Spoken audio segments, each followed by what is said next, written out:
everyone, welcome to another video, and in today's video I'll be talking about shutter speed for video.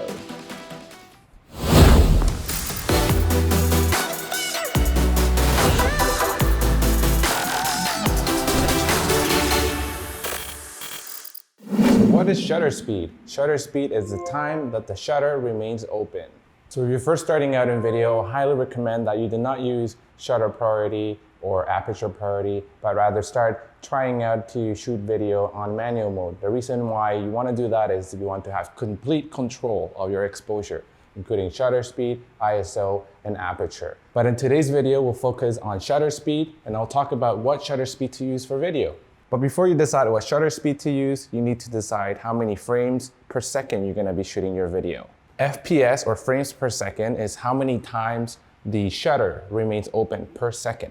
If you want to achieve regular smooth motion blur, similar to the one our natural eye sees, you want to set your shutter speed or double your frame rate. So for example, if you're shooting at 24 frames per second, you want to set your shutter speed at 1/48.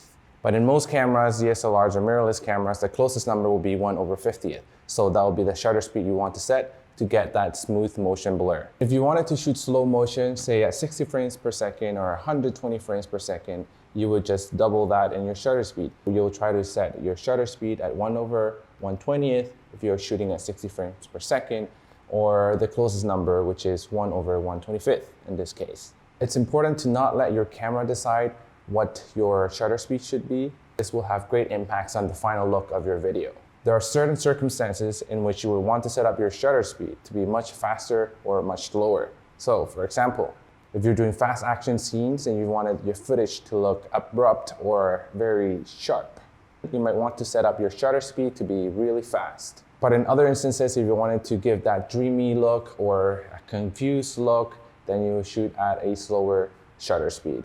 So in some instances, you may want to shoot at a slower shutter speed. In this case, I'm shooting at a shutter speed of 1/10, and it gives you that dreamy and confused look. If that's something you would like to go for, then by all means, you can lower your shutter speed. If you're shooting at a much faster shutter speed, right now I have it set at 1/200, you don't get enough motion blur or motion blur at all. You can see that the image in the faster shutter speed, it's a lot more crisp. So if we do a freeze frame, we can see with the 1/10 of a second shutter speed, the motion is very blurred. In the 1/200 second shutter speed, the camera is able to freeze motion in frame. And this is the same concept for photography as well, for long exposure shots, as well as freeze frames for fast action. This is shot at 1/50th of a second at 24 frames per second.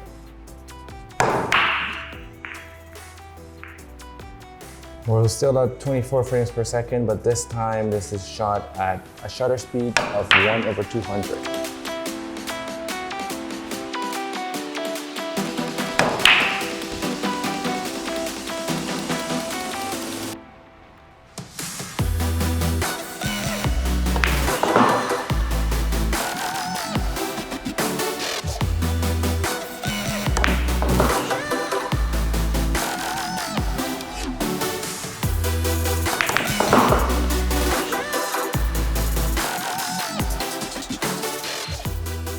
So doubling your shutter speed to your frame rate is the cinematic look, which is also referred to as the 180-degree shutter.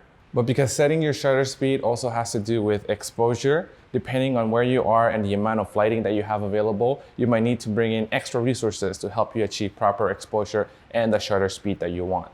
For example, if you're shooting in a lower than optimal lighting condition and you're shooting at a very fast shutter speed, the amount of light coming into your sensor will be a lot less. So in that case, you need to bring extra lighting, light up your scene to adjust and achieve proper exposure. If you were shooting outdoors in very bright and sunny conditions, setting your shutter speed at double your frame rate might not be feasible. So in that case, you would need to bring in something else to cut in the amount of light that comes into your camera. And for that, you can use an ND filter, which I have conveniently located here. So that way you cut in the amount of light that comes into your camera and still be able to achieve the 180-degree shutter speed rule.